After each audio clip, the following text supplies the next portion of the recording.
정치에서 제일 위험한 말이 있어요. 이 선거는 끝났다. 이 말이 나오면요, 선거는 꼭 한 번씩 다시 움직입니다. 서울시장 선거가 지금 딱 그렇습니다. 얼마 전까지만 해도 분위기는 정원호 후보 쪽으로 꽤 기울어 보였어요. MBC 조사에서 정원호 후보 48%, 오세훈 후보 32%, 16%포인트 차이였죠. 이 정도면 단순한 우세가 아니죠. 캠프 분위기부터 달라져요. 앞서는 쪽은 굳히기를 생각하고 뒤지는 쪽은 판을 바꿀 이슈를 찾게 되죠. 그런데 최근 CBS KSOI 조사에서는 정원호 후보 44.9%, 오세훈 후보 39.8%가 나왔습니다. 격차는 5.1% 차이입니다. 오차범위 아닌 거죠. 물론 여론조사는 조사 방식에 따라 차이가 나요. MBC 조사는 전화 면접이고 KSOI 조사는 ARS 방식이죠. 그래서 숫자만 놓고 정원호 후보가 급락했다, 오세훈 후보가 급등했다, 이렇게 단정하기는 애매해요. 하지만 흐름은 분명해요. 서울시장 선거가 정원호 후보의 안정적 우세 분위기에서 오세훈 후보가 다시 따라 붙는 접전 구도로 바뀌고 있는 거죠.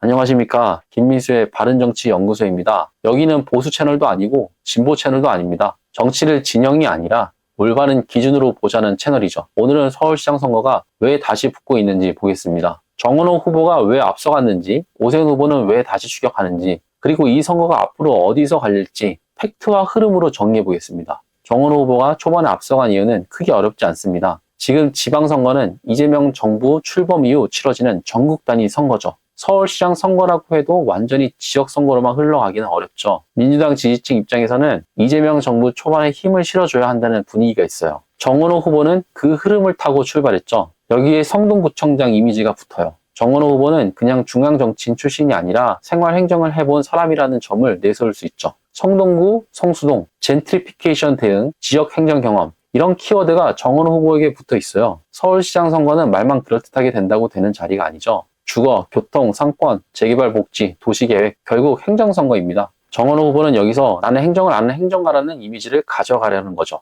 초반 흐름은 꽤 괜찮았어요. 민주당 바람도 있고 새인물 이미지도 있고 구청장 출신이라는 행정 경험도 있었습니다. 근데 문제는 서울시장 선거가 그렇게 간단하지는 않다는 거죠. 상대가 오세훈입니다. 오세훈 후보는 좋아하든 싫어하든 서울시장 선거에서 이름값이 있죠. 이미 서울시장을 오래 했고 서울시정과 바로 연결되는 정치인이죠. 이건 큰 자산이에요. 선거 초반에는 새로운 인물이 주목받죠. 그런데 투표율이 가까워질수록 익숙한 이름이 다시 힘을 받는 경우가 많아요. 특히 보수층이 결집하기 시작하면 오세훈 후보의 기본 체급이 살아나죠. 이번 조사에서 오세훈 후보가 오차 범위 안까지 따라붙었다는 건 단순히 숫자 몇 % 올랐다는 의미만은 아닌 것 같아요. 오세훈 후보가 선거판에서 다시 자기 자리를 잡고 있다는 뜻이죠. 여기서 중요한 게 부동산이에요. 서울시장 선거에서 부동산은 피할 수 없습니다. 정권 안정론이든 견제론이든 서울 유권자들이 결국 체감하는 건 집값, 월세, 전세, 재개발, 재건축이죠. 오세훈 후보는 이걸 계속 건드리고 있어요. 민주당 정부의 부동산 정책, 서울의 공급 문제, 재개발, 재건축 속도 문제를 전면에 올렸죠. 이건 오세훈 후보에게 익숙한 전장이에요. 오세훈 후보는 서울시정을 오래 맡았고 재개발, 재건축과 공급 이슈를 본인의 강점으로 가져가려 하죠. 그런데 바로 여기서 정원호 후보도 반격할 수 있어요. 오세훈 후보가 부동산을 말할수록 정원호 후보는 서울시정 책임론을 꺼낼 수 있죠. 오세훈 후보가 서울을 오래 맡아온 만큼 서울의 주거난과 공급 체감 부족에서도 완전히 자유할 수는 없어요. 경험은 무기이지만 동시에 성적표이기도 한 거예요. 이게 오세훈 후보의 딜레마예요. 부동산을 전면에 세우면 강점이 살아나요. 하지만 동시에 그동안 서울시가 실제로 얼마나 공급했는지, 청년 주거는 얼마나 나아졌는지, 서울 시민들이 체감한 변화가 무엇인지 설명해야 하는 부담도 커지죠. 정원호 후보에게도 비슷한 딜레마가 있어요. 정원호 후보는 성동구청장 경험을 내세울 수 있어요. 그런데 서울시는 성동구보다 훨씬 커요. 성수동에서 통했던 방식이 강남, 강북, 서남권, 동부권에서도 통할 수 있느냐? 구청장 경험이 서울 전체의 도시계획과 광역교통, 주택공급 문제를 다룰 만큼 확장할 수 있느냐? 이 질문을 피해 가기는 어렵죠. 정원호 후보가 이기려면 성동구청장 이미지를 서울시장급 설계도로 키워야 하겠죠. 오세훈 후보가 이기려면 서울시정 경험을 내세우면서도 그 경험에 따라붙는 책임론을 넘어가야 합니다. 둘 다 장점이 분명한데 그 장점이 곧바로 약점으로 뒤집힐 수 있는 구조죠. 그래서 이번 선거가 다시 붙는 거예요. 정원호 후보는 야당 바람을 타고 앞서갔어요. 오세훈 후보는 부동산과 시정 경험을 꺼내면서 따라붙고 있죠.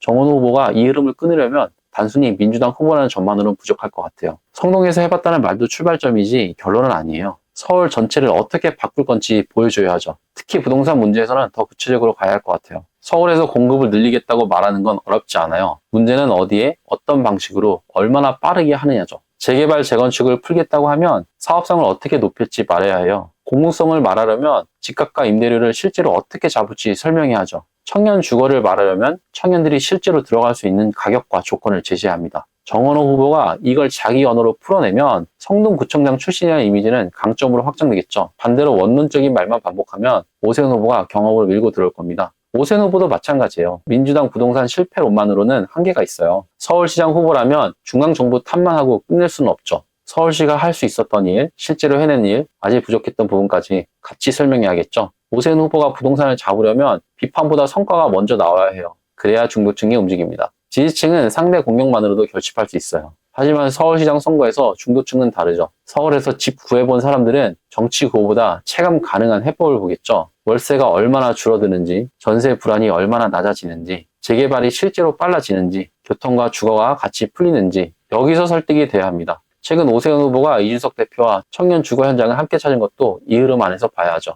오세훈 후보에게 필요한 건 보수층 결집만이 아닙니다. 중도층, 청년층, 무주택층까지 넓혀야 하죠. 이준석 대표와 같이 움직이면 국민의힘 전통 지지층 바깥에서도 신호를 보낼 수 있습니다. 그렇다고 완전히 묶이는 그림은 부담스럽죠. 그래서 단일화가 아니라 정책연대라는 표현을 쓰는 거예요. 같이 서지만 묶이지는 않는 방식. 오세훈 후보에게는 확장의 신호이고 이준석 대표에게는 존재감의 신호죠. 정은호 후보 입장에서는 이걸 단순히 야권 연대 논란으로만 몰고 가면 손해일 수 있어요. 오세훈 후보가 청년 주거를 들고 나왔으면 그 공약의 실효성을 파고드는 게 더 강력하게 먹히죠. 정치 공약 논쟁은 며칠 갑니다. 하지만 주거 공약 검증은 선거 끝까지 가죠. 오세훈 후보가 청년 주거 공약을 내놨다면 실제로 청년이 접근할 수 있는지, 재원은 안정적인지, 공급 물량은 충분한지, 서울시 권한으로 가능한 부분과 중앙정부 협조가 필요한 부분은 무엇인지 여기서 승부를 걸어야 합니다. 정은호 후보가 이 지점을 제대로 치면 오세훈 후보의 강점인 부동산 이슈가 오히려 검증 부담으로 바뀔 수 있겠죠. 반대로 정은호 후보가 이 싸움을 피하면 오세훈 후보가 서울시장 경험과 부동산 프레임을 계속 끌고 갈 가능성이 커요. 서울시장 선거는 결국 프레임 싸움이에요. 정은호 후보가 원하는 선거는 이재명 정부 초반에 힘을 실어주는 선거, 새로운 서울을 만드는 선거, 성동에서 검증된 행정가가 서울로 올라가는 선거일 겁니다. 오세훈 후보가 원하는 선거는 민주당 부동산 정책을 침판하는 선거,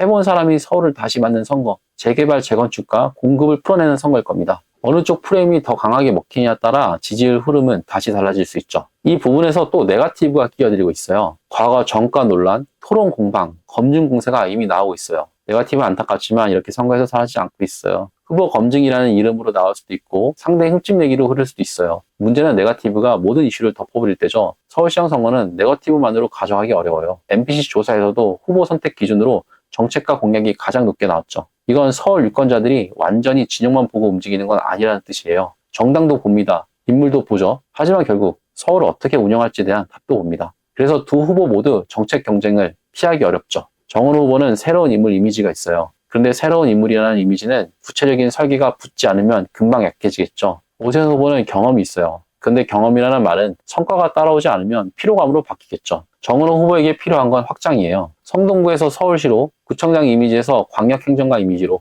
민주당 후보에서 서울 전체 후보로 넓혀야 합니다. 오세훈 후보에게 필요한 건 갱신이죠. 이미 해본 사람이라는 장점은 있지만 그것만으로는 부족합니다. 다시 맡겨야 할 이유를 새롭게 설명해야 하죠. 특히 청년층과 중도층에게 과거의 오세훈이 아니라 이번 선거의 오세훈이 무엇을 하려는지 보여줘야 하죠. 이 선거가 다시 붙은 이유는 여기에 있어요. 정은호 후보가 못해서만은 아닙니다. 오세훈 후보가 갑자기 압도적으로 잘해서만도 아니죠. 선거의 중심 이슈가 이동하고 있어요. 초반에는 정권 안정론과 민주당 바람이 강했어요. 그런데 선거가 가까워질수록 서울이라는 도시의 구체적인 문제가 올라오고 있죠. 집, 교통, 개발, 상권, 행정 경험 이런 문제는 오세훈 후보에게도 기회가 되고 정은호 후보에게도 검증대가 되죠. 서울시장 선거는 대선의 축소판처럼 보일 때가 많아요. 하지만 투표장에 가까워질수록 유권자는 다시 서울을 보죠. 내가 사는 동네 집값, 출퇴근길, 재개발 속도, 월세 부담, 상권의 변화, 복지와 안전 여기서 누가 더 현실적인 말을 하느냐 이게 중요해지는 거죠. 정은호 후보가 계속 앞서가려면 민주당 바람을 서울 운영 능력으로 바꿔야 해요.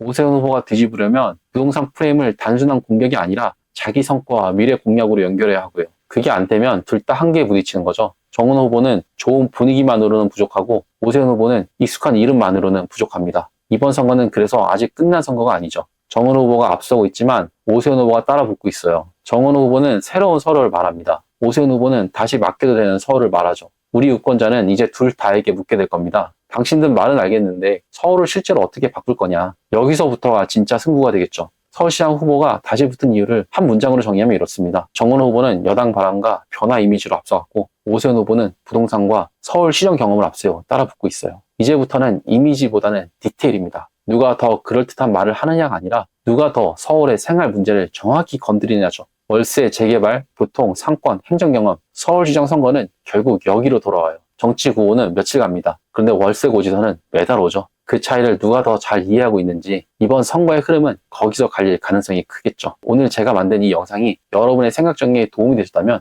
누구 편을 들어서가 아니라 같은 기준으로 우리 정치를 보자는 취지로 이 영상을 널리 공유해 주세요. 정치는 색깔이 아니라 바른 기준이 기반이 되어야 한다고 생각합니다. 여러분의 시청료는 좋아요와 구독으로 대신할게요. 지금까지 김민수의 바른정치연구소였습니다. 감사합니다.